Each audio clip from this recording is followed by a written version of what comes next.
just thank you for today, Lord. We thank you for allowing us to meet together. We thank you for all that you've done for us and all that you're doing. Lord, I just pray grace over this meeting, Lord, and Lord, your favor on all of us. And Lord, as we stand here and just humbly give you all the glory that we can, Lord, today. Lord, we thank you for our county, our community, our citizens, our families. And Lord, just go with us through this day. Lead God, direct this meeting. In Jesus' name I pray. Amen.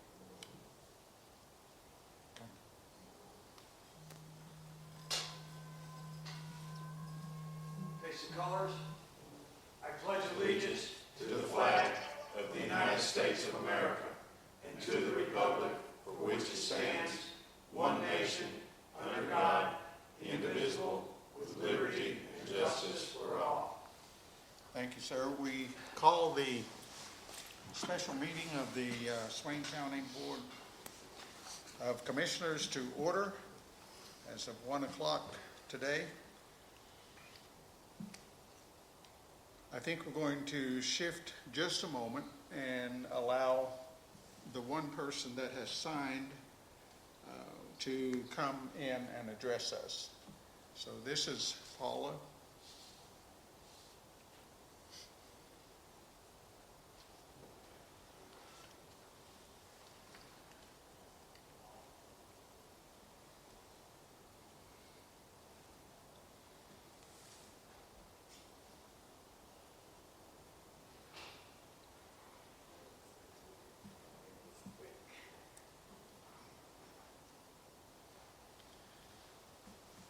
Hello, I just have a letter I want to read to y'all. I'm petitioning y'all to do something to grant us a favor. Dear Swain County Commissioners and members of this task force, I humbly come to you today to petition you to let all the praying citizens go to the corners of our county and into our communities to pray a hedge of protection around our county. James 5:14 through 16 says, "Is any sick among you? Let him call for the elders of the church, and let them pray over him, anointing him with oil in the name of the Lord. And the prayer of faith shall save the sick, and the Lord shall raise him up. And if he have committed any sins, they shall be forgiven him. Confess your faults one to another, and pray one for another that ye may be healed. The effectual fervent prayer of a righteous man availeth much." I saw a post on Facebook earlier where people surrounded hospitals and nursing homes in their cars praying over these facilities. As it says, the prayer of the fervent righteous availeth much. God has placed it in my heart to get small groups of 3 or 4 and individuals together to go to the corners of Swain County, the roads leading in and out of our counties or to the barricades, and pray a hedge of protection around Swain County. Also our hospitals and nursing home facilities. They wouldn't even need to get out of their cars. I think God has provided prayer warrior citizens who live close to these access roads who could not drive there and pray, or who could drive there and pray Psalms 91 for the protection of our county every day between 5 and 6 p.m. We would like to have prayer warriors at all of the roads that lead to any other county, Cherokee, Fontana Lake, or to the Great Smoky Mountains National Park, since it's closed.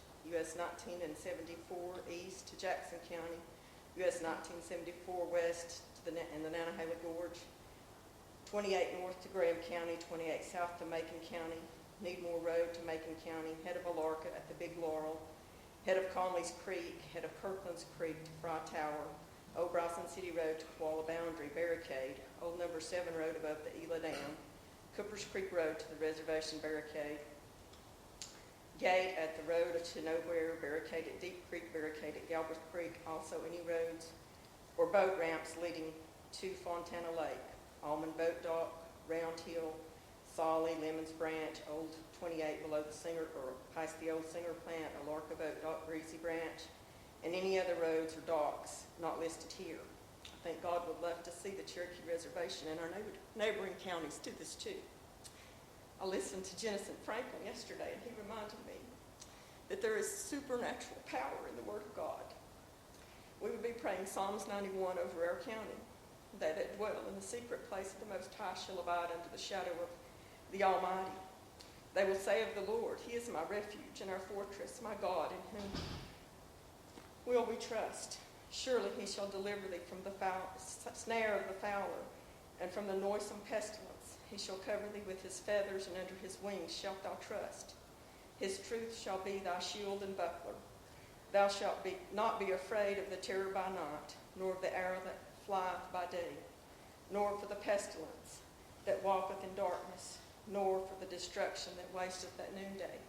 1,000 shall fall by our side, and 10,000 at thy right hand, but it shall not come nigh thee. Only with thine eyes shalt thou behold and see the reward of the wicked, because thou hast made the Lord, who is my refuge, even the Most High, thy habitation. There shall no evil befall thee, neither shall any plague come nigh thy dwelling. For he shall give his angels charge over thee, to keep thee in all thy ways. They shall bear thee up in their hands, lest thou dash thy foot against a stone. Thou shalt tread upon the lion and the adder, and the young lion and the dragon shalt thou trample under feet.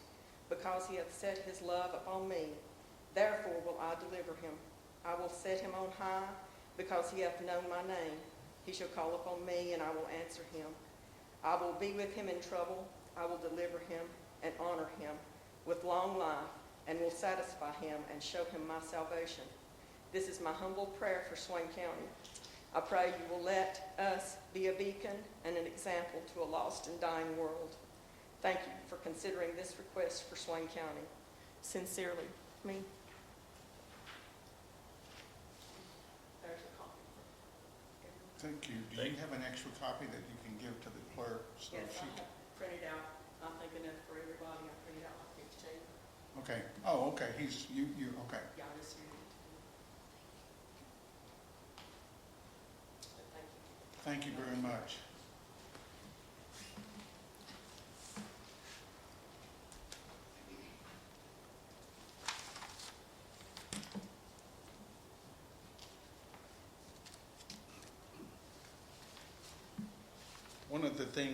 One of the things that I would like to do is state again the hotline for Swain County for any resident that has any questions or seeks information. That number is 828-488-3198. Also, we keep recommending that people go to our webpage and also to Facebook. So I'm going to ask our clerk to just mention how to do that. So. Sure. On Facebook, it's Swain County Government is the page, and then for our county webpage, it's swaincounty.nc.gov. Thank you very much. So we do want to give people the opportunity to ask questions, and one of the reasons every time I put something in the paper or anywhere else, I put my phone number on it. Started to say I regretted that over the weekend, but I had a bunch of them, and so I don't regret it. Let me just make that clear.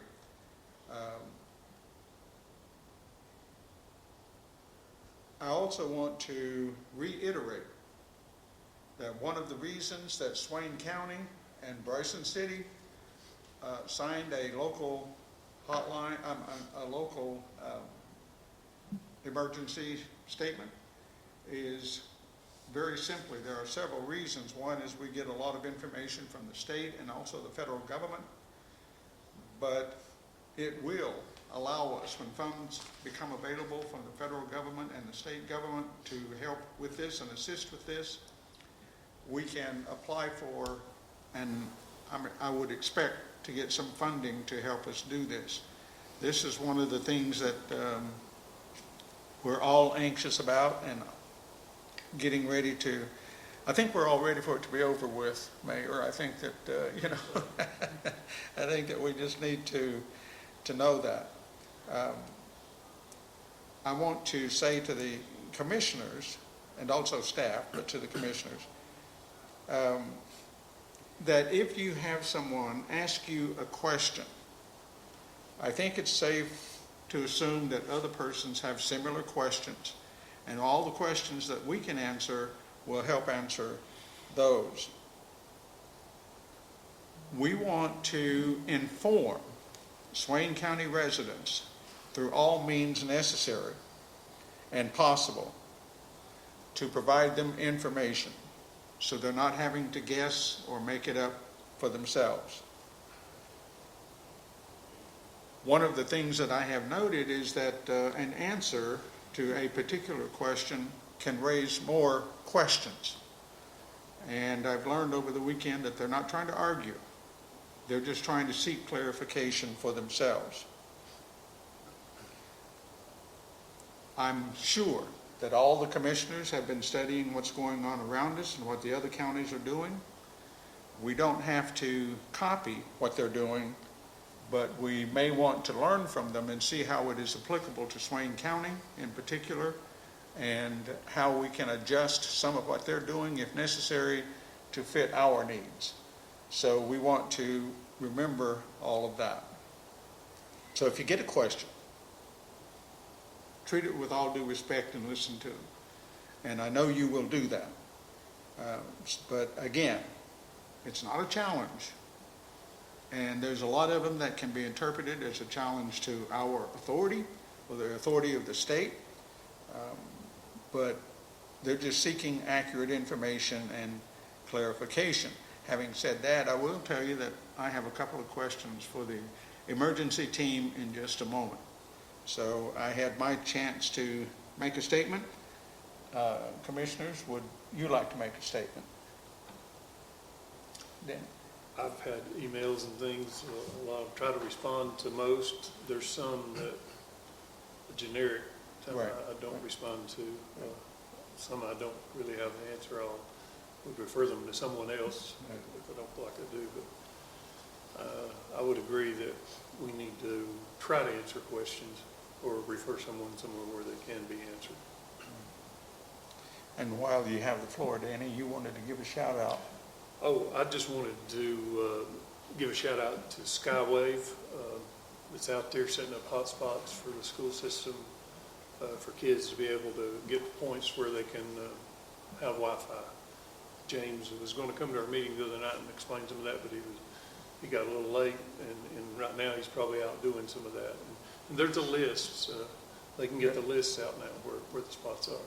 Right, and I would assume, Madam Clerk, that your office will be able to provide people with a list where those hotspots are and when they're there. Thank you. Thank you. Kevin?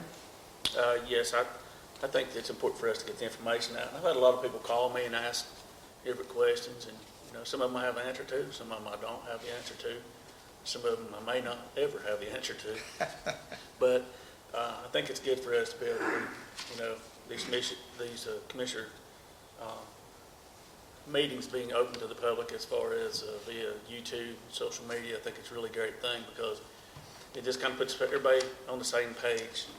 Even though they might not all agree, they at least know what we're saying. Right. And so I think it'd be informative, and a lot of people are concerned, and I understand that, and I understand that they're the seriousness of this situation, and I think it's good that we are doing what we can to try to alleviate some of the things that might be trying to come into our county. I think that's us as commissioners, that we're the leaders in the county, and Well, we lead by example. I've been at home for 2 days, so. So thank you, Kevin, and let me just add to that. One of the things that I continue to say is we have parents, children in the county as well, and so we are looking at it from that standpoint, and I think that it's very necessary that people can ask us questions, and they may even challenge our ability to do our job, but we have to act on the information we have, and so that's exactly what we do. Kenneth, do you have anything to say? Yes, I've had lots of people calling wanting clarifications and stuff, and I do think we need to address some of those at this meeting so people will understand just what has been passed, and also that what the governor passed, we have to do it. Right. We have to abide by the governor's directives. So I think it's a good informational meeting, and we need to help people get some information. Right. Very good. Thank you. Very good. Mr. Chairman, the concerns that I hear the most that I don't know how to answer are apparently cabin rentals have not completely stopped. And so the daily and weekly cabins are still being rented out, and people calling me with concerns about that. My answer would be to try to get hard facts. And I guess we'll address that with the sheriff here in a little while and see what his answers are to that, how we, people skirting or not abiding by the rules. And I think that's the biggest concern that I have been receiving, that we don't, Right. Well, we're not enforcing. And I don't know, Roger, if it's so much enforcing as what we have to say and make it clear so that the enforcement people do know what our intent is when we say or pass a rule. So, okay. Well, and when I said that, I didn't mean to make it sound as if the sheriff wasn't enforcing our rules. What I was trying to say is we have cabin owners who seem to not be a good neighbor and a caring partner in our community, and I think that was the concern that the people are. Oh, sure, yes, and I agree with that, and I think that, I don't think that people who do that know the seriousness of the situation. This literally is a life and death situation. And if they think that it does not apply to them, or they can figure out the way to skirt the issue, you just endanger other people by the threat of spreading this virus. So I think we need to be very clear on what we're actually saying. So I agree with you. Okay, as the manager, would you like to say anything? We have received a lot of calls, and it's about different things. We've had a lot of conversation about the governor's stay at home and the county's stay home, stay safe declaration. So trying to get the word out to the public as best we can. We have had to write a few letters for folks. Sure. Because they are in a essential sector of the businesses. So we've had to do a few things like that, but we're reaching out, and we're very accessible either by email or phone call, and we've been trying to help people as much as possible. Very good. Madam Clerk, do you have anything? I think we've given out your number all the time, so. We've had a lot of calls, and most people are just calling for clarification, so we're trying our best to do that, and if we can't answer a question, we send them to the hotline. So. Thank you very much, all of you, for your comments as we move forward now. I think that we will hear from the committee, and if you guys would give us an update of some of the things you're even talking about. We recognize that you cannot take any possibility off the table. That would defeat the purpose of the committee. So we need to be able to hear you, we need to be able to listen to you, we need to be able to understand that a decision today or a decision last week does not take that issue off of the table. It's got to come back up and be reviewed throughout this entire process. So if people misunderstand that, then we will clarify it for them, but we will not remove anything off the table until we have a much better grasp of what the situation is and what's going on. So we have to keep our citizens safe, and if we start taking things off the table, then we add to the threat. Okay. Your committee, David, Allison? Afternoon.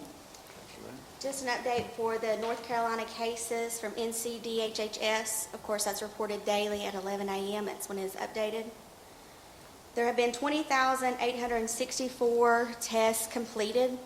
Of those, 1,307 have been positive. We've had 6 deaths in North Carolina now, and currently hospitalized are 137 individuals. The majority of the calls that the health department received on Friday was, of course, related to the positive case. Individuals were wanting more information about that person, this, that, and other, and of course, we're not able to release any of that information due to HIPAA. Right. So that was the majority of our calls. This weekend, me personally, a lot of calls, texts, emails about if people can go outside, what is the parameters about that.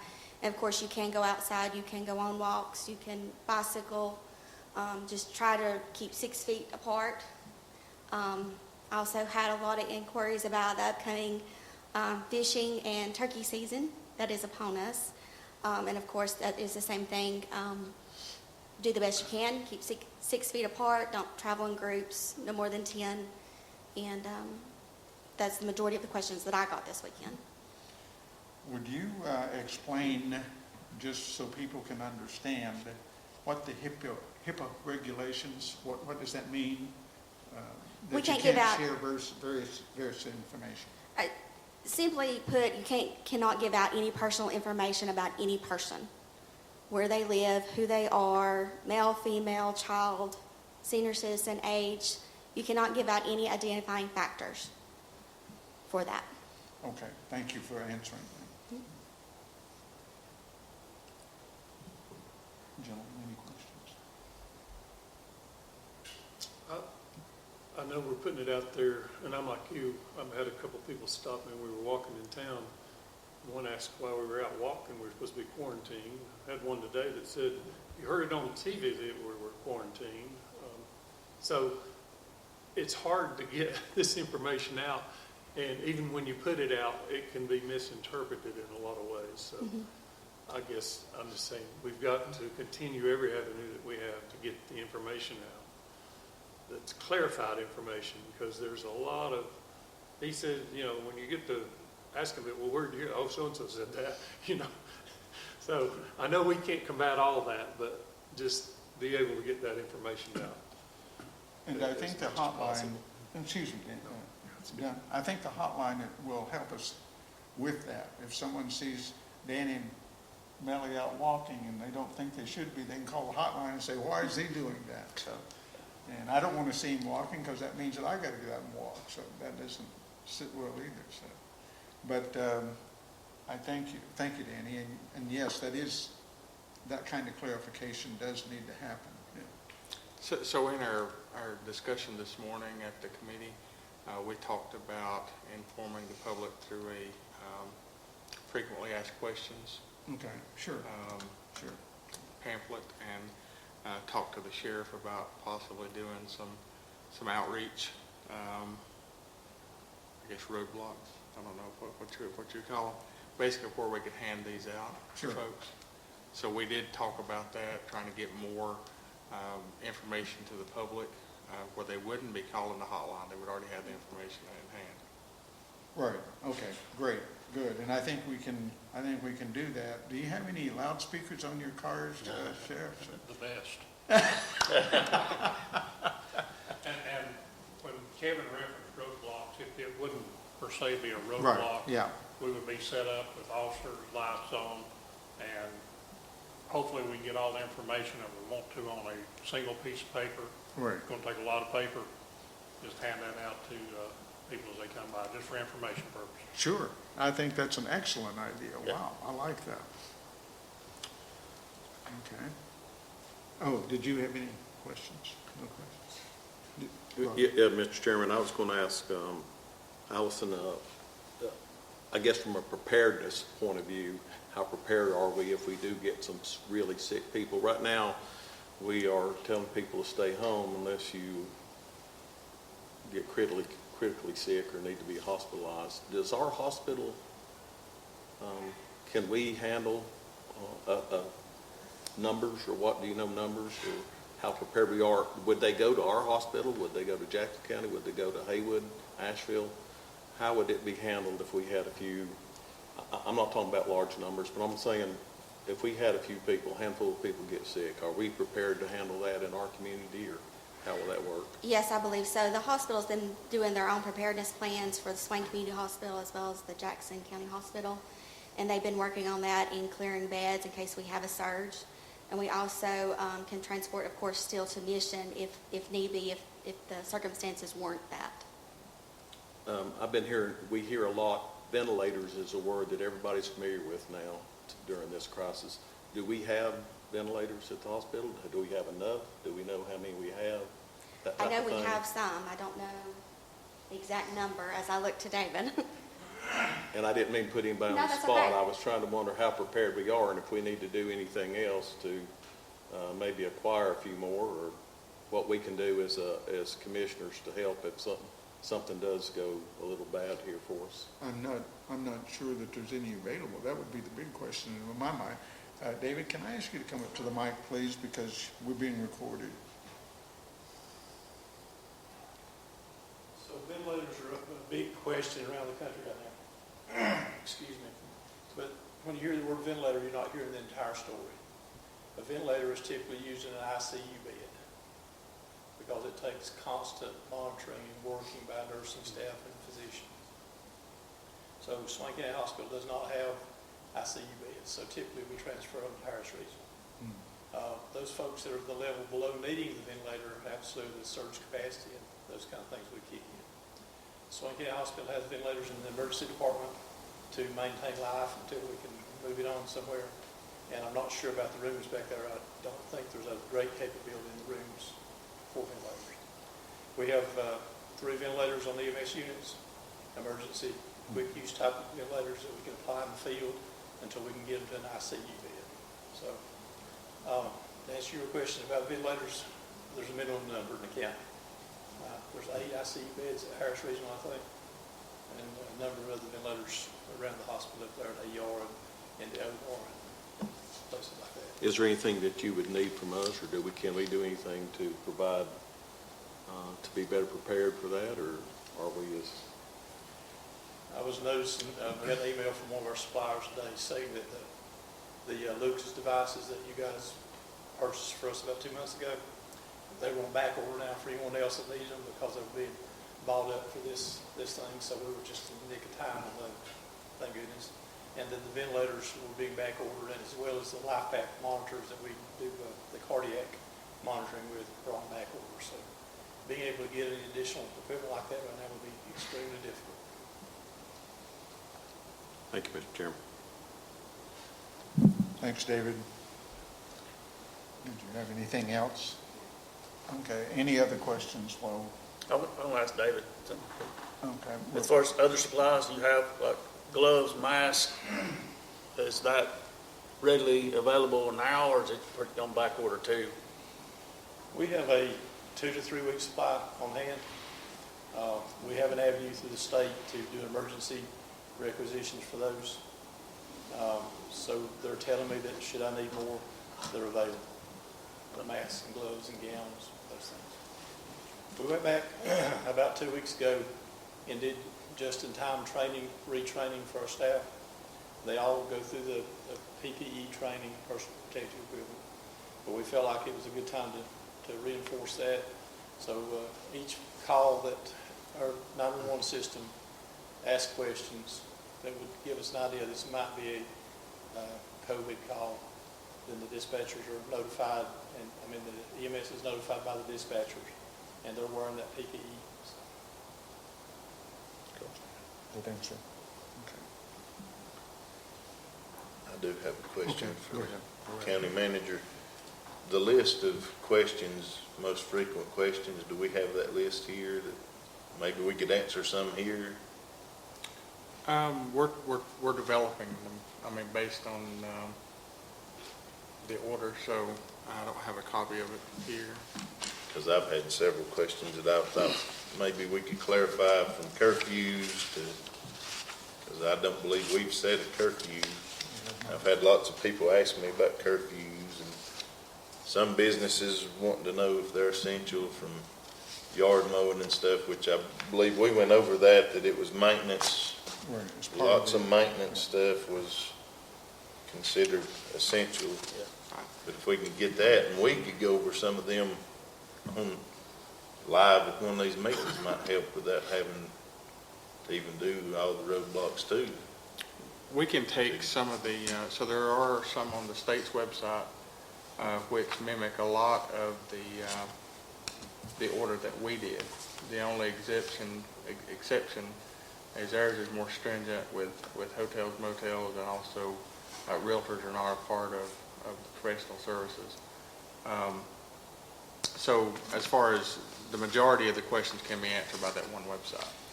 And I think that that's a very good point. It's on the state website. Correct.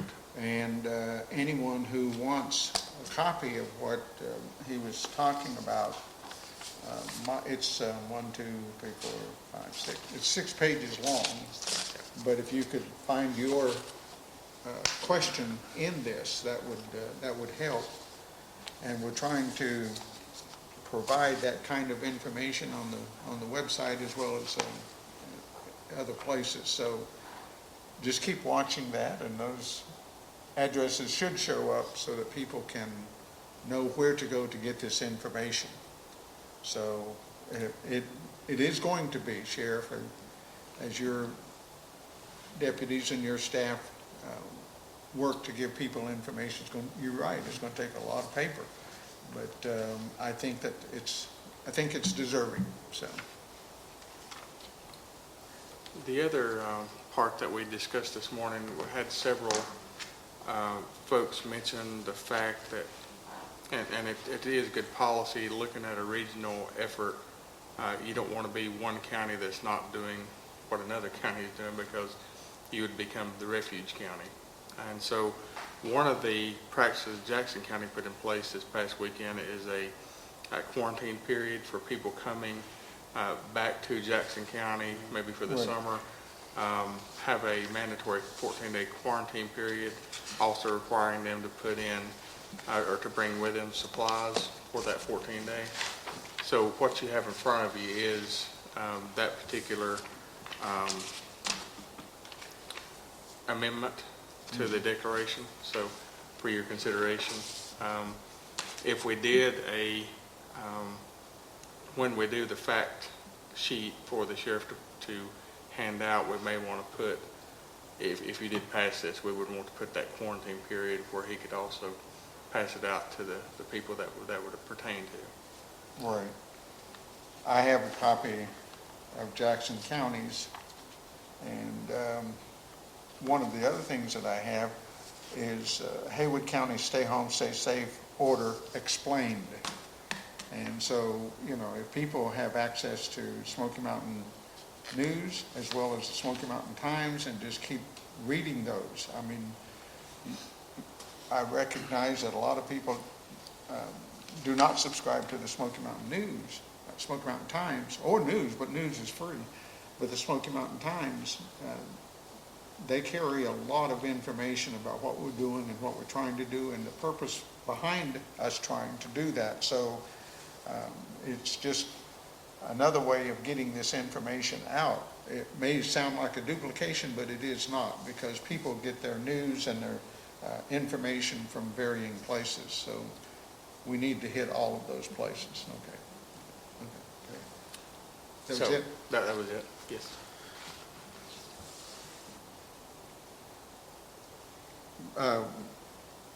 Allison, I will ask you a question, because I got the question and went back and read the declaration. But it was just simply, and again, I think this is something that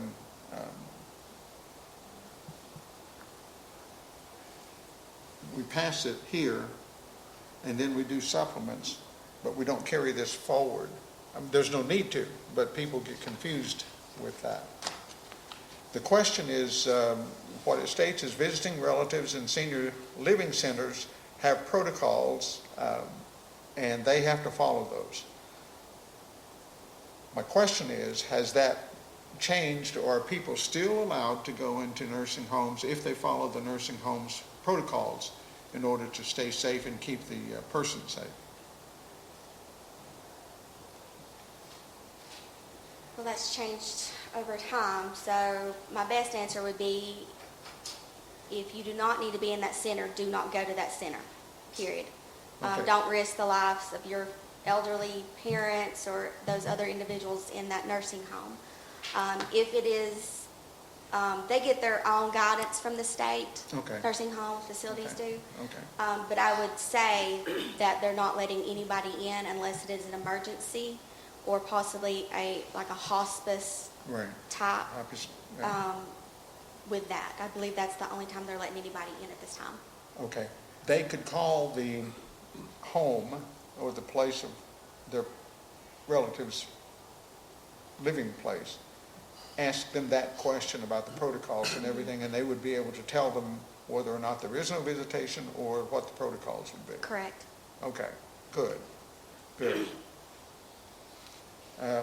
One of the things that I've been looking at, and looking at all of this through all of this time, there are certain exceptions in the rules that only add confusion.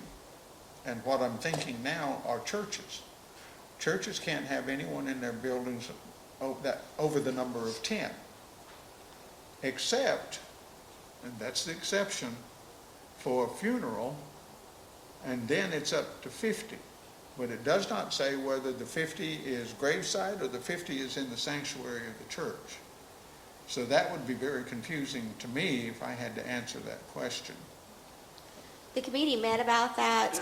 With church services, we felt it was okay for individuals to have outdoor church Sure. service. Yes. Where they have to stay in the vehicle at least 6 feet apart per se, but they have to stay in the vehicle for that. For funerals, we said no more than 10 people at a funeral.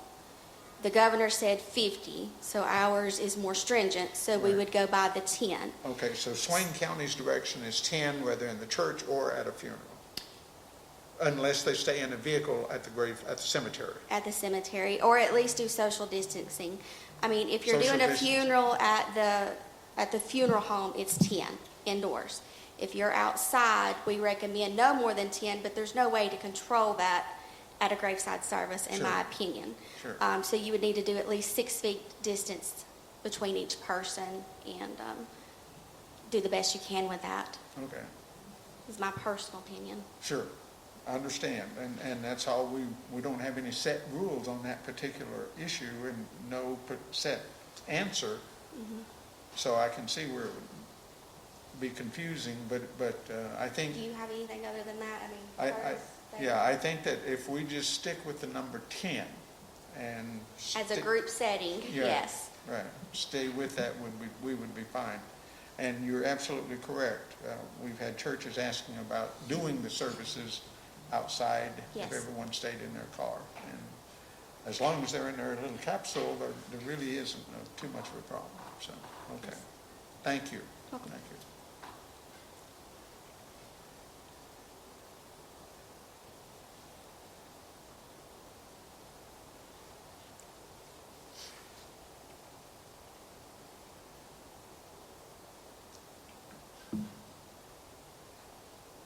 Sheriff, I'm going to ask you a question. I think you answered it last time at the last meeting, but I'm going to ask it again simply because I get a lot of people seeking an answer, seeking a response. We're talking about out-of-state license plates, and I think you guys addressed that this morning, but out-of-state license plates. Just tell me again, what would be some of the reasons that out-of-state license plates are in Swain County, and that there's nothing to fear with that, but as far as you guys checking it out and running to a place when there's a call or whatever, what are your protocols? Well, we're checking out are checking them. There's a lot of them we don't know. To answer Roger's question a minute ago, the community is our eyes and ears in this situation. We just got a limited number of people.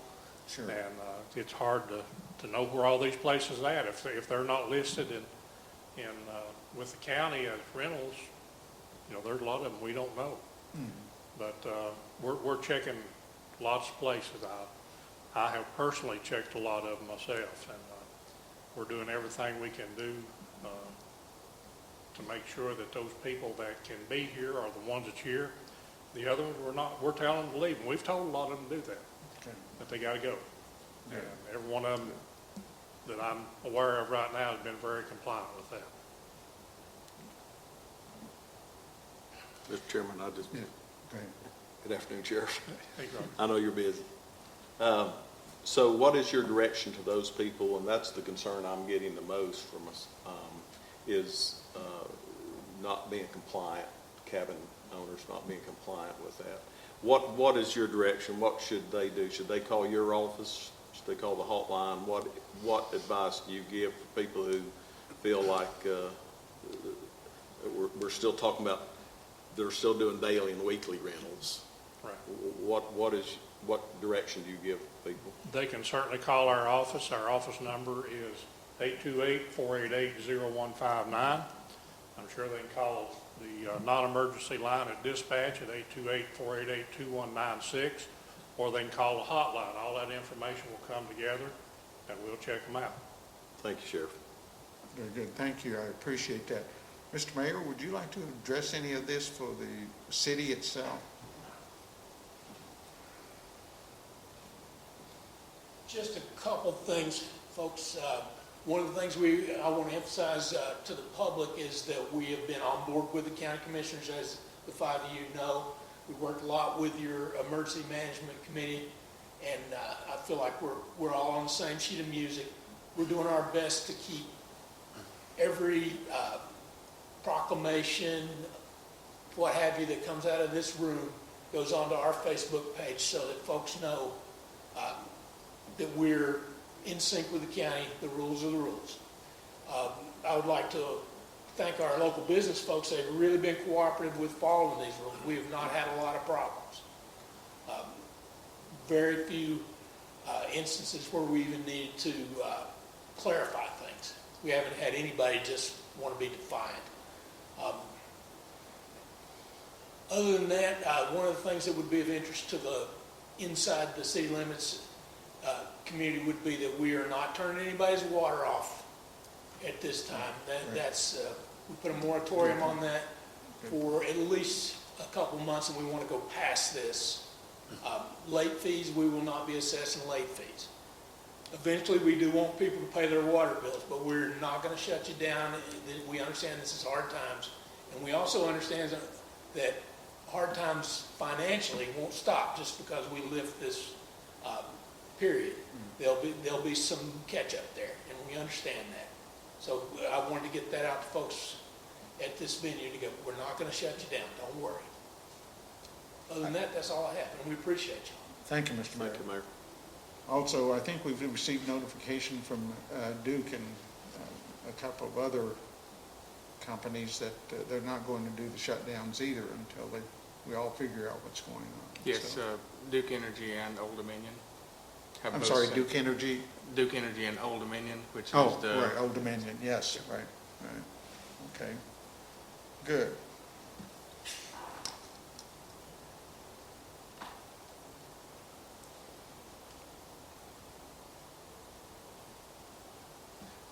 Sheriff, I want to I know that you had this conversation, so that's why I want to address this to you, and it's regarding Graham County.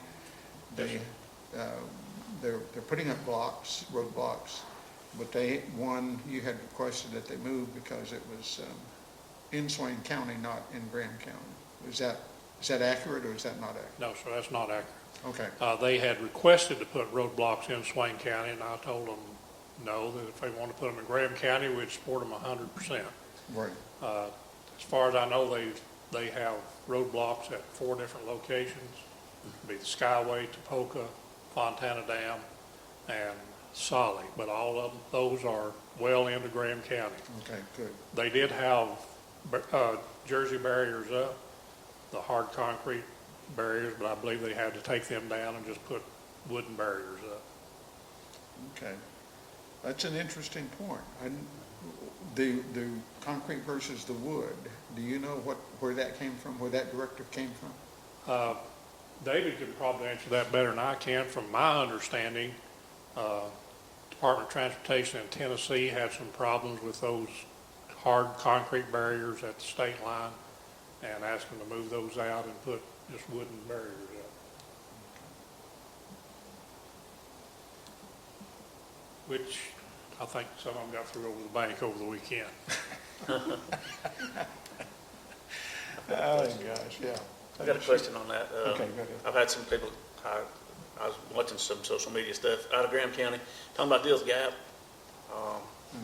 Yeah. access from, I guess we have an agreement with Graham County on certain access for ambulance services, and I guess the Sheriff's Department also. How's that being handled right now? Or I've not heard any difference in the arrangements that we've had before with law enforcement. If it's just something minor in Deals Gap, Graham County can get there faster and they handle it. And we in turn do the same thing for them for Solly. yeah, Okay. Is that, It's basically the same agreement with EMS. The Jersey barriers at Topeka slowed the response time for Graham County EMS to get to Deals Gap. And possibly that's one of the reasons for installing wooden barriers that could be moved. But anyway, that should have resolved that issue. Graham County handles the majority of the EMS calls there under contract, mutual aid agreement with Swain County, and a contract where we reimburse them for costs. okay. And so I think that's all working now. So all of those are still in effect, and Yes, sir. we don't have to worry about that. Yes, sir. Good. Okay, David, thank you.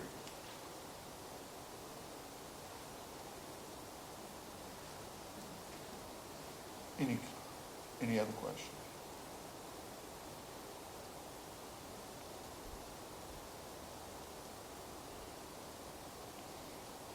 Well, shout out to all of you because you're doing an excellent job.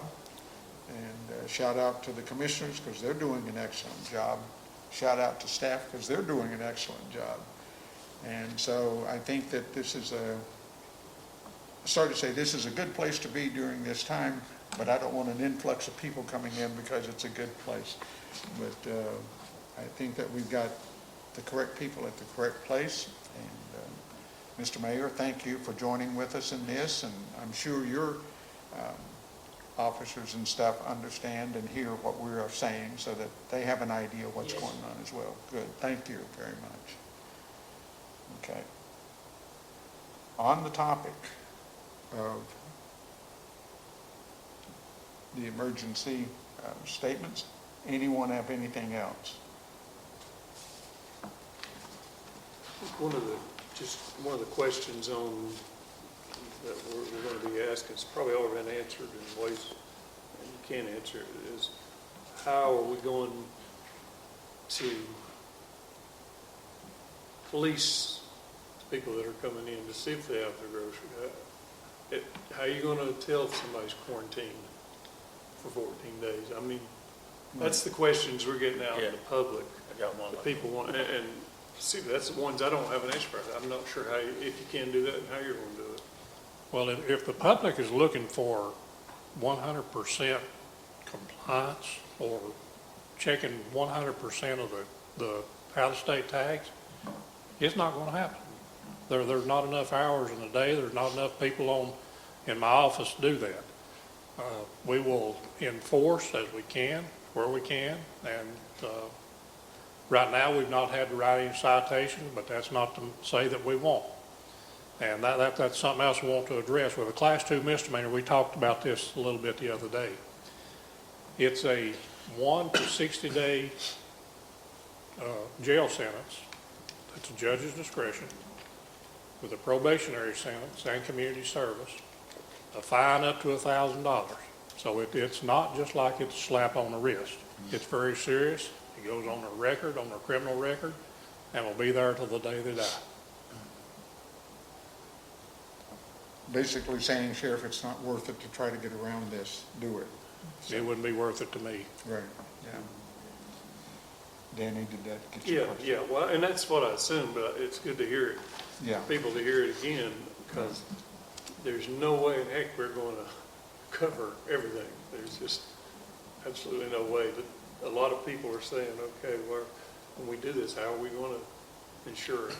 Well, if you all pass this recommendation that Kevin brought to you, that's 3 different orders that we're trying to enforce. And I think, Sheriff, and I'd like to just reiterate it, if I heard you correctly, we are counting on the people in the county. There are the ears, the eyes, and see what's going on. Yes, sir. So we'll call on them to do that again. Right. And it doesn't bother me if their neighbor sees a car there to ask them, Uh-huh. you know, are you here on vacation? Do you live here? I mean, that's a question we ask. Right. Unfortunately, we don't have no way to verify those people that say they own a home here. You know, we just kind of take people at their word. Okay. You had a question? No, I'm good. Okay. Thank you. Thank you, Sheriff. Okay. Are you ready to go over the recommendation for the day? So, like I said, this has been a topic over the last several days. A lot of it is because Jackson County did put it in place. They have been publicizing, of course, on their website. So this is another supplement to the declaration of local state of emergency. And basically, I want to read now, therefore, effective Tuesday, March 31st, 2020 at 12 p.m. noon. Any person entering Swain County who is coming to Swain County from another state or country shall self-quarantine for a period of 14 days immediately upon arrival into Swain County. All members of the household shall also self-quarantine for 14 days as well. All persons entering Swain County from out of state or out of country shall bring with them enough supplies such as food, groceries, and medications to last the entire 14-day quarantine period.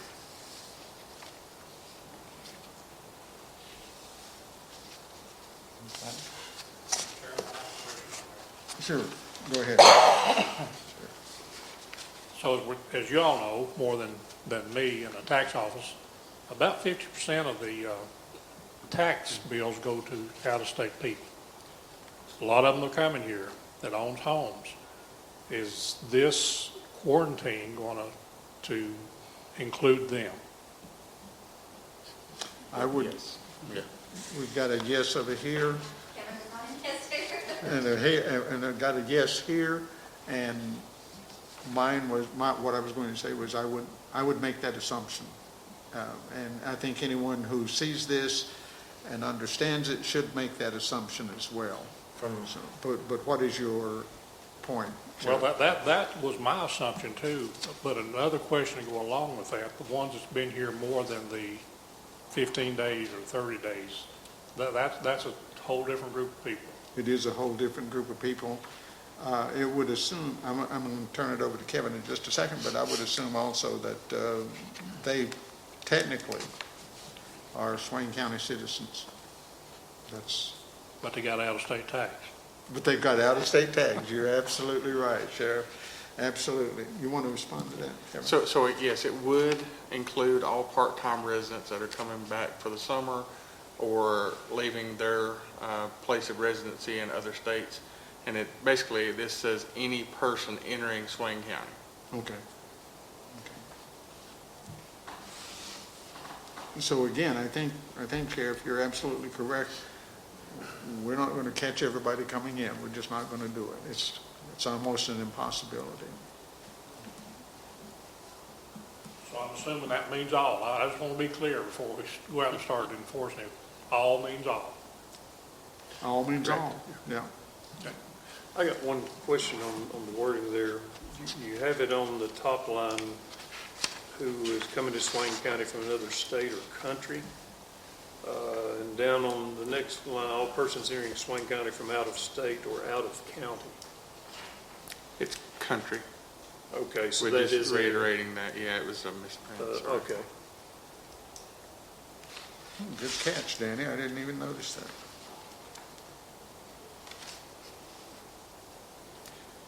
And this, and to discuss this was, I would probably self-quarantine myself for 14 days without having to be told, but I think this is, put it into a text or writing that, hey, listen, we got this this is the way it should be done. I wish everybody would do it without having to tell them, but I think it's one of the reasons we have laws, rules, and regulations. But I think it's a good thing that we can try to quarantine the people that are here. This virus, and you can correct me if I'm wrong, Allison, is not like a typical virus to where you get sick and now you go to the doctor. You could have it up to 14 days, I guess, and not really have any symptoms and be carrying it wherever you go, affecting people as you go. So I think it needs to be, like we're doing here, treated different than just a regular cold or something that somebody could get, because you don't know who's infected or who's not. So I think this will kind of help to control, not all of it, because we won't catch it all, but it'll help control the majority of the problem we have with people bringing infectious disease back into Swain County. Good, thank you. David, I was asking if you had anything to add to this conversation. Okay. Allison, do you have anything to add to this conversation? Okay. Sheriff, no more?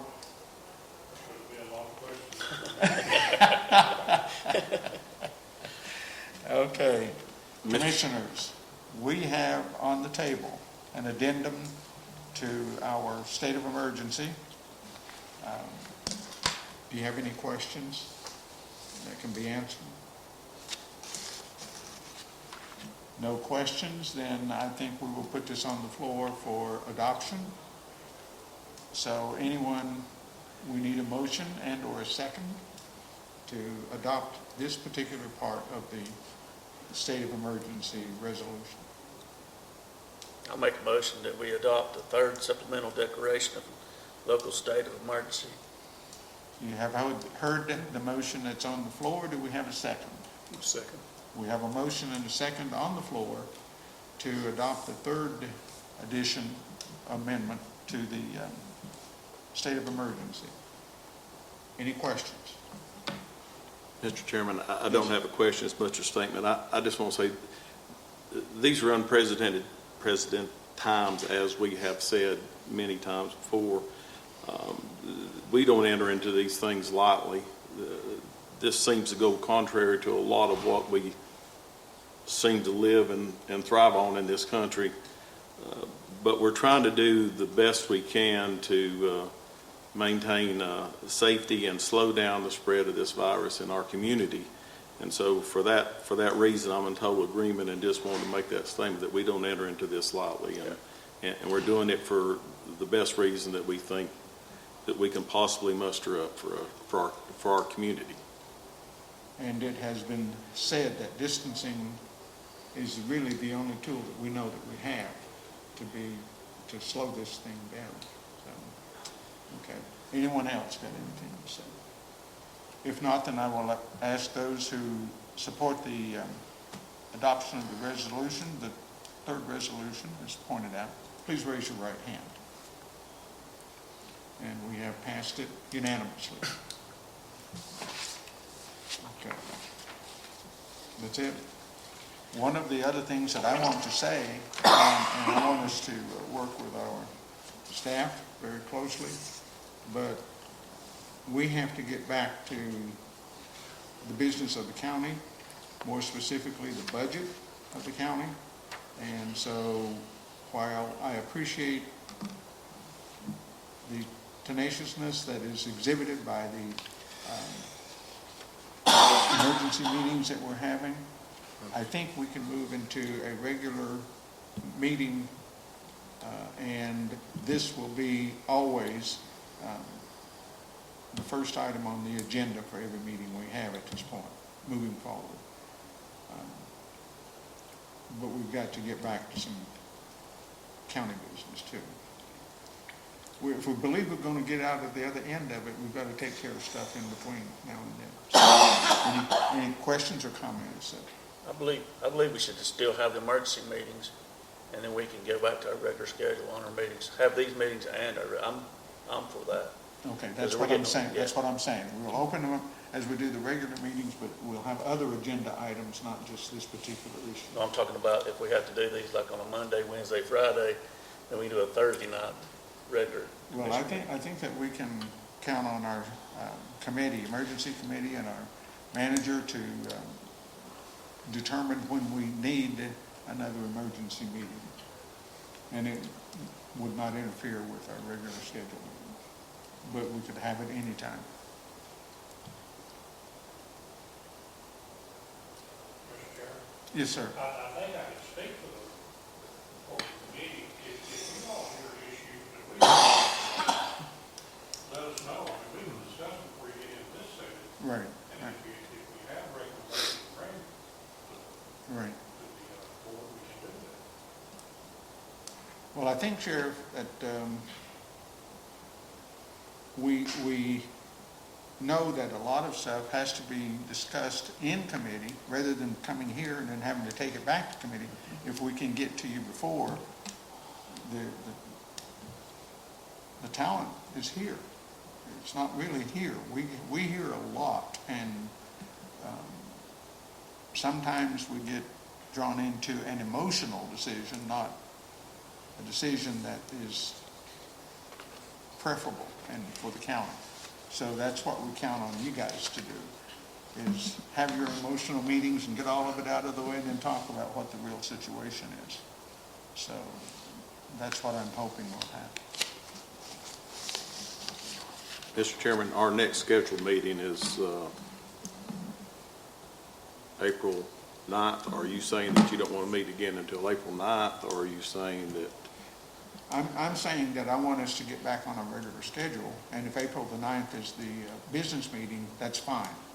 I'm also saying that if the team says we've got to come back and meet and update everybody, I don't have a problem with that.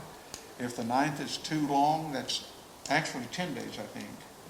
And if that's too long, we can have another meeting such as today between that time, if that's acceptable.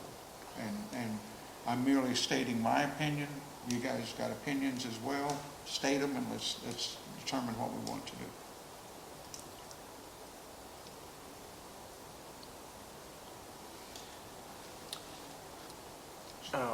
So we had scheduled on March 26th a budget meeting. So if you wanted to maybe call another budget meeting for next Tuesday, that would be a little bit before the 9th. It would be on the 7th. We can do that during the daytime, kind of like we talked about before, where we could have a half a day, and then we could have, we talk about this instance, this event, at the first of that as well, and do a couple hours, either in the morning or afternoon. That doesn't matter, whichever one you want to do. And that way, maybe you can get back on task there with our budget proposals and talk about some of the items, I think, that we want to talk about with the different things we're going to be doing this next year or wanting to do.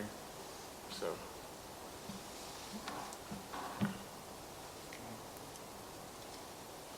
Okay, at your meeting, commissioners, tell me what you want to do. I'm fine with the setting that meeting, rescheduling it for Tuesday.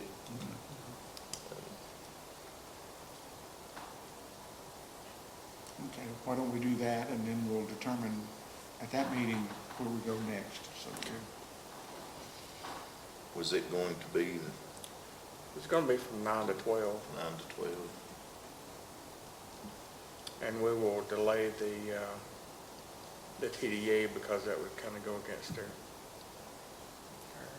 policy, so. Is that You okay? what's the date that we have there? Is that April 7th? April April 7th from 9 to 12. Talking about only budgetary items for next year and starting that process. So. Any questions or problems with that? Hearing none, I will make that assumption that we want to do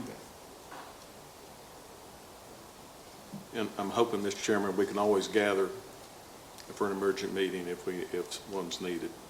Yes, very definitely.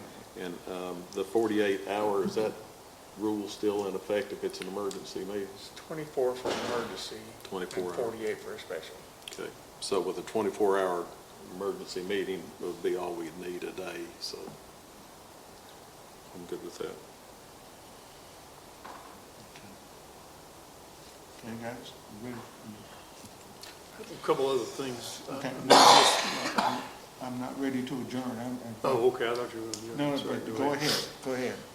One thing was the TDA on their website, are they clarifying now about the 30-day stay? Because in the past, it was still on their website, something about long-term renters.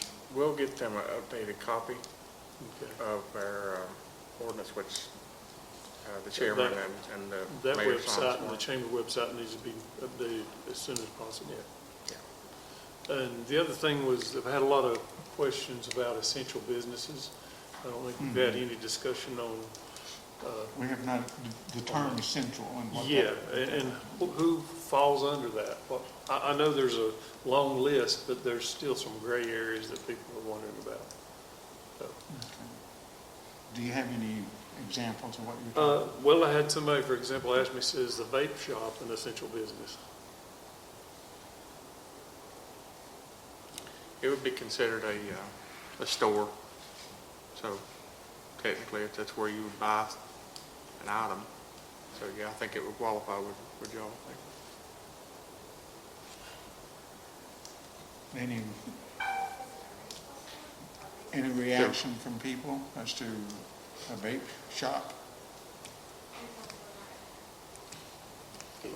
Retail stores are open. Would it be considered a retail? I think that's the big question, so. It would. Okay. So Well, I then- guess let me ask, what businesses in Swain County were deemed non-essential?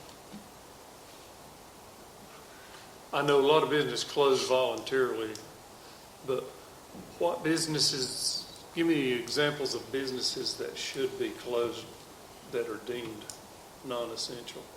That's why people are having a hard time with that, I think. I think you addressed most of them in the original emergency declaration. Hotel, motel, bed, breakfast, rental, campground, something like that. I think you're right, Chip. I think it was aimed at that.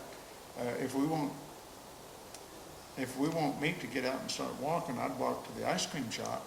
I don't know about that, beyond that, but I think that has been a question as well about the local ice cream shops, whether or not they could or should open. The other that I got, and it's a good time to ask it, thank you, Danny, for bringing it up, but was a dry goods store.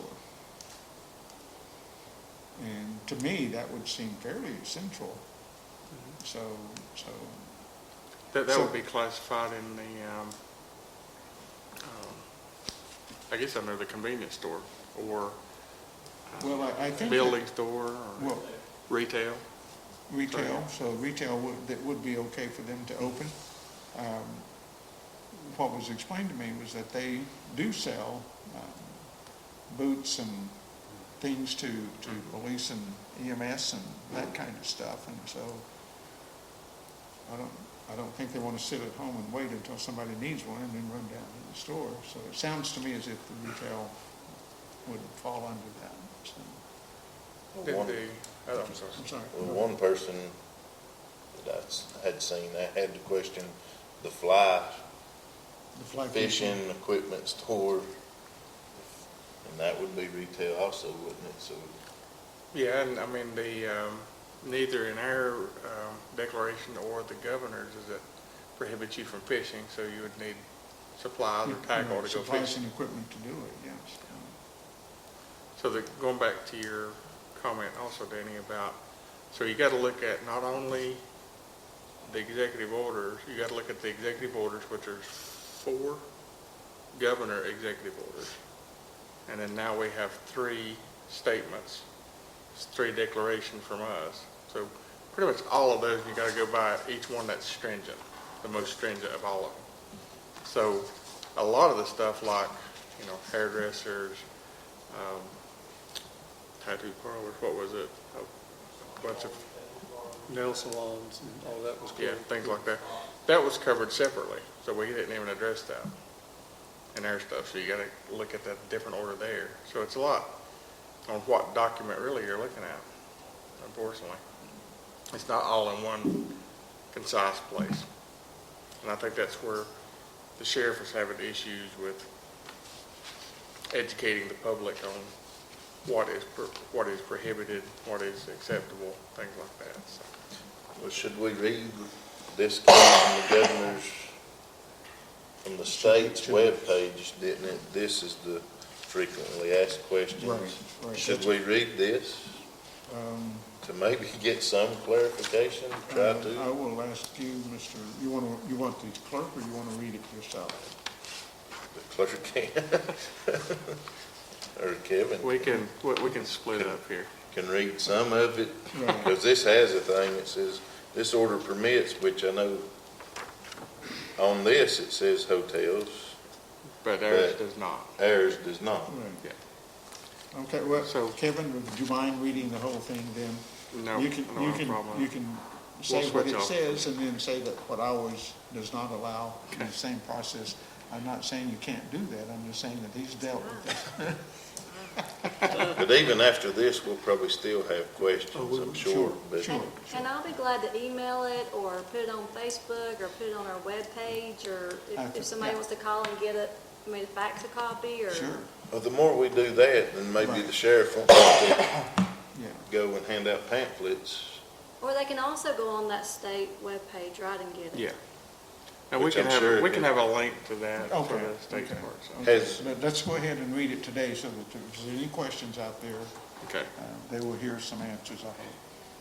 So the order permits the following businesses to remain open: restaurants to provide takeout, drive-through, or delivery, grocery stores, ABC stores, and beer and wine stores, doctors and other healthcare providers, pharmacies, hardware stores, post office, office supply stores, gas stations and convenience stores, veterinarians and pet supply stores, airlines, buses, taxis, and rideshare services, places of worship, child care providers, and they have to follow following required DHHS procedures.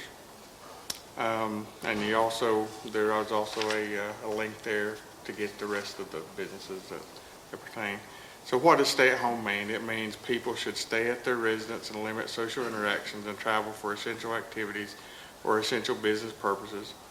When does the order take effect? And for ours, it was Friday, the 27th at 8 p.m. The order, we didn't have a date for it to be lifted. The order is mandatory. All persons and other entities are required to comply if they do not fall within the exemptions that are specified in the order. How will the order be enforced? And of course, our Sheriff's Department will be here for, and other personnel. We've got the Health Department because this is a health emergency, so a lot of that will be a effort amongst all of us to police and to let the Sheriff's Office know.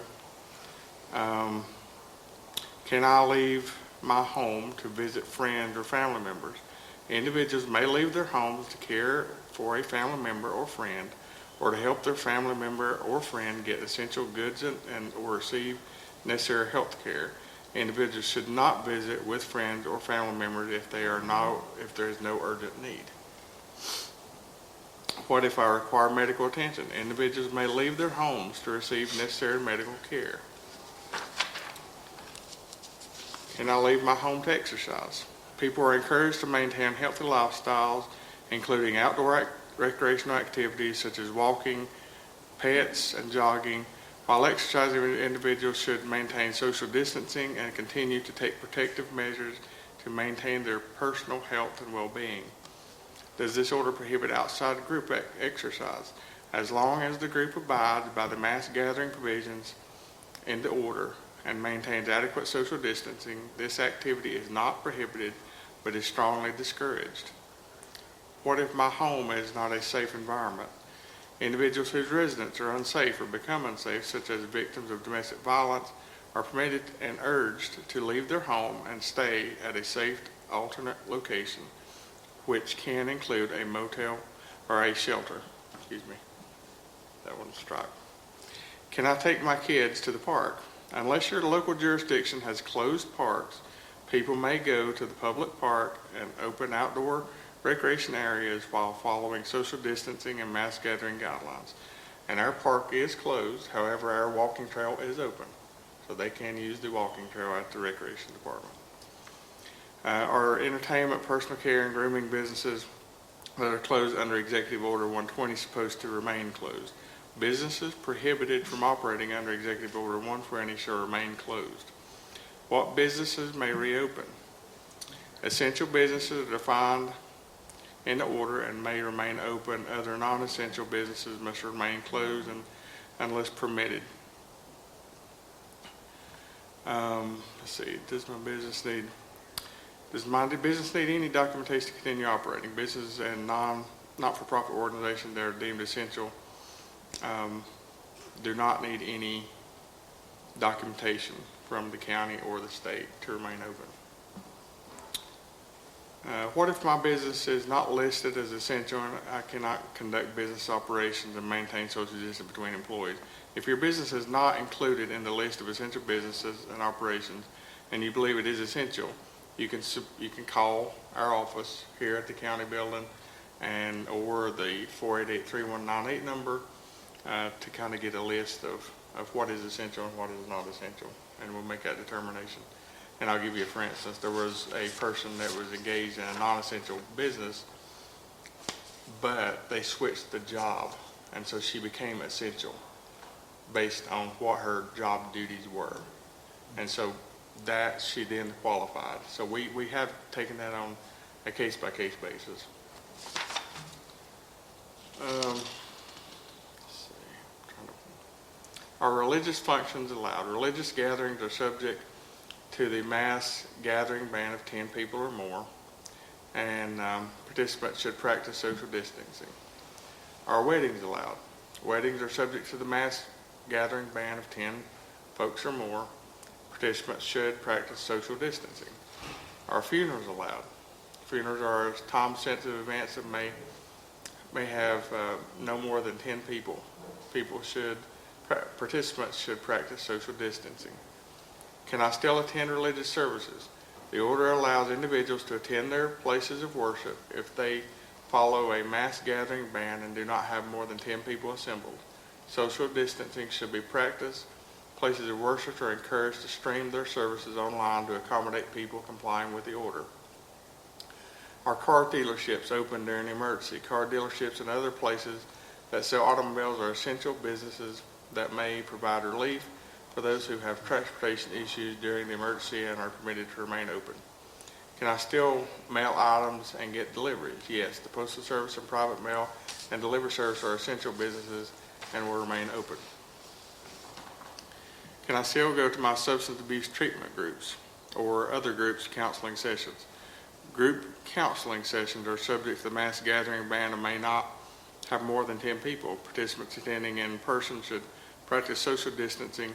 Group counseling services are urged to conduct meetings remotely if they are equipped to do so. Can I visit loved ones in the hospital, nursing home, skilled nursing facilities, or other residential care facilities? You may visit a hospital or other health care facility only to obtain health care services and supplies. Do not visit a nursing home, skilled nursing facility, residential care facility, or any other long-term care facility unless it is an end-of-life visit. Can I carry out a court-ordered visit with my kids? Yes. To the extent possible, maintain social distancing with individuals other than your child and limit meetings to places and activities that are permitted under this order, such as outdoor parks. What if I still have to go to work? Businesses have been encouraged to implement remote working policies for their employees. If you have been designated essential by your employer, you should continue to go to work and practice social distancing to the extent possible. Where can I report a business that is operating in violation of the order? We're seeking voluntary cooperation with all residents of the county and businesses to ensure the health and safety of our community. If voluntary cooperation is not achieved, local law enforcement officers have the authority to enforce the order. Are gun stores allowed to operate? Gun stores implementing social distance requirements for employees and customers as defined in the order may remain open. Are golf courses allowed to stay open? Golf courses implementing social distancing requirement for employees and customers are defined in the order and may remain open. What is the current number of people that can gather under this mass gathering requirement? 10 people or more, 10 people or less. What are social distancing requirements? Maintain at least 6 feet, foot distance from other individuals. Washing hands using soap and water for at least 20 seconds as frequently as possible. Or the use of hand sanitizer. And the hand sanitizer has to be at least 60% alcohol. Great. Regularly cleaning high touch surfaces, doorknobs, things like that. Facilitating online or remote access by customers if possible. Thank you. Sorry, I put that on you. Well, I've got one other question, and I have to bring it up, was with, for instance, the car wash. I own a car wash, okay. I closed it voluntarily because I didn't think it was essential, and I'll probably keep it closed, but there are others in town. What's the directive for something like that? I don't want it to come from me. I want it to come from somewhere else.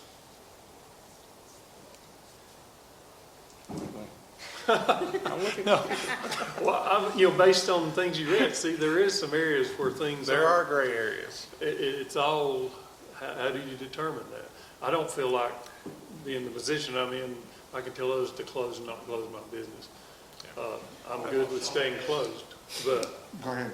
Go A ahead. car wash only has one person. Social distancing, over 6 feet apart. it is, but Sees how that will fall. the case could probably be made that that's not essential, you can wash your car at home. Some people, they all do wash their car. Well, that's true. There's a lot of people that doesn't have access to outdoor water. But that was, I've been asked, I have people say, why are you closed? Why are you? I said, well, I'm in a little different position than most people, first of all, so, and I'll consider, as of right now, I'm not considering opening, but I may, I don't know. David, it appeared to me that senior citizens and handicapped persons who wanted to wash their car really could not do it at home, but may be able to do it from one of your stalls. But, I don't know either, so. I have to go back to what I said earlier, you have to apply some common sense. Right. Yeah. And, if there were 10 people trying to wash one car, that would be social distancing. But one person washing one car, I can't see that as an issue. I think for the businesses to practice sanitary conditions, maybe several times a day, spray the equipment down. So that's, I was doing before I Sanitation. closed. You got that 24-hour stuff, and spraying all the handles, all the vacuums, and tried to, and urge people to use gloves. And I'm seeing people using them at gas pumps now, which is great. If you have them, I won't go and do anything down there around the car wash without my gloves on. Yeah, that's just me, and I wouldn't pull into one and use it without gloves right now. So, but still, I was just curious because there are going to be, just to bring up an example, there are going to be areas where we're going to be called that it's not really defined. Well, and I think, but I think that David's comment about using common sense. I mean, we have people who won't do that, but we have, but if we can get people to do that and to observe and to watch. And I've been trying to get Danny to volunteer to wash senior citizen cars who come up to his place. I do a lot. If I'm there, I'm glad. But he's never done it for me yet. I mean, I don't think you've ever been to my, I don't think he hasn't been there since I've been there. He came, I'd wash his car. But no. Anyway, okay, so anything else? Thank you, Kevin, for reading that. I got a question. Okay. We talked about last week about construction sites in the Right, county. right. I actually had, one of the contractors actually wrote us a letter kind of explaining that he had talked to anybody that he had hired that come from other different county engineers, subs or whatever, and kind of had them sign a letter saying, that I'm to the job, I'm not, social Right, distancing, right. kind of giving kind of the safeguards. So I thought it was pretty cool that he done that. Yes, that is And good. so we do have, like a few people that come in here, and one of the questions was about the school, because pretty much all the school is being built by people that are from Buncombe County, that area. So I didn't know if you guys had anything else you might want to talk about on that. Is there anything else we should be doing as far as that, as far as safeguarding that, or maybe have a letter like this from a construction company, maybe saying that they know that the 6 foot social distance is in effect and that no more than 10.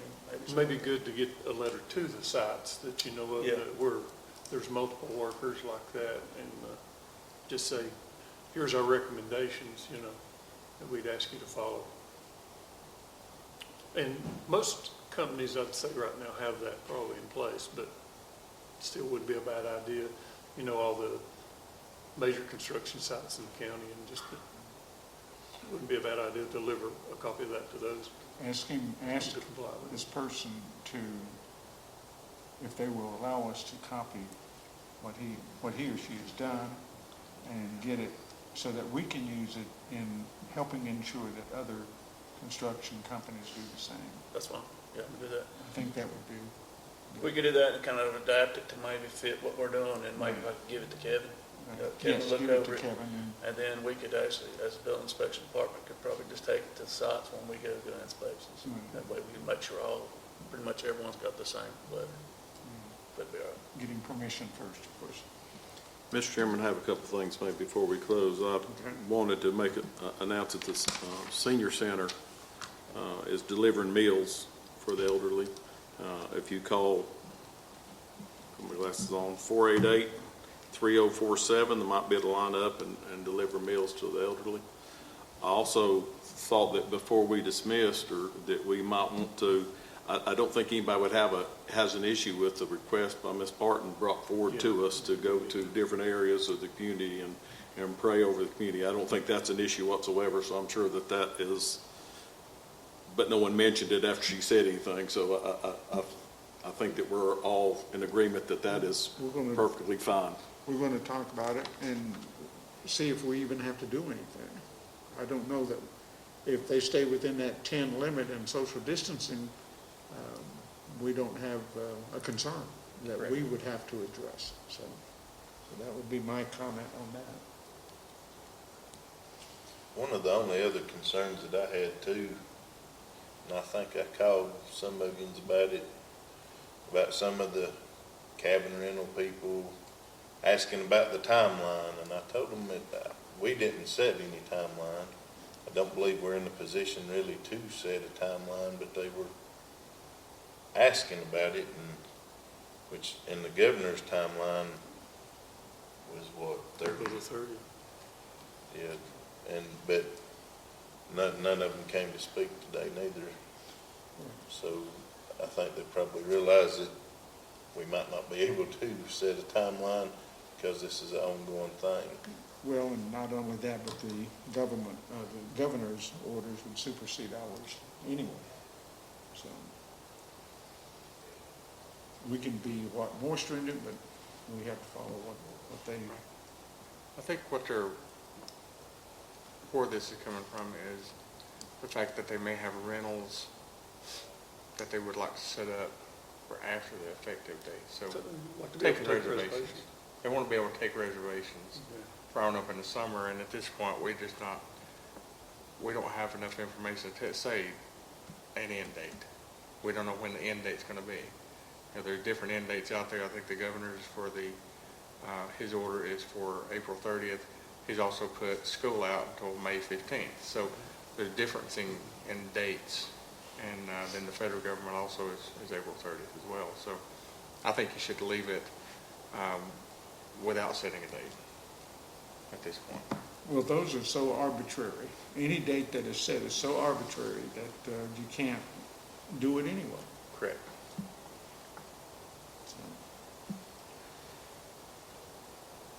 I have talked to some of these cabin rental guys too, and one of the concerns that they expressed to me that some of their companies, or most of them, don't just operate as far as rental cabins They also do maintenance.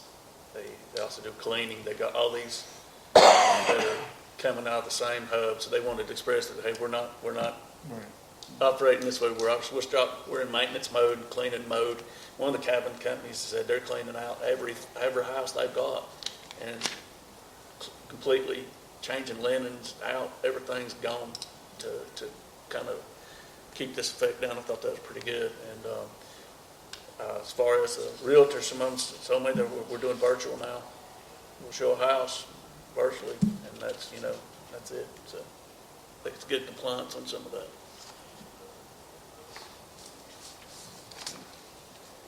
Just to reiterate, in response to what Paula Parton asked, again, if they stay under the limit and use social distancing, we don't have any problem with them expressing their spiritual beliefs and religion at various locations. So, okay. Anything else? Commissioners, I will entertain a motion to adjourn. Make a motion to adjourn, Mr. Chairman. Thank you. We have a motion on the floor to adjourn. Any second? Second. We have a motion and a second on the floor to adjourn. Any further discussion? Hearing none, I will ask all of those who are in favor of adjourning, please raise your right hand. Thank you guys very, very much.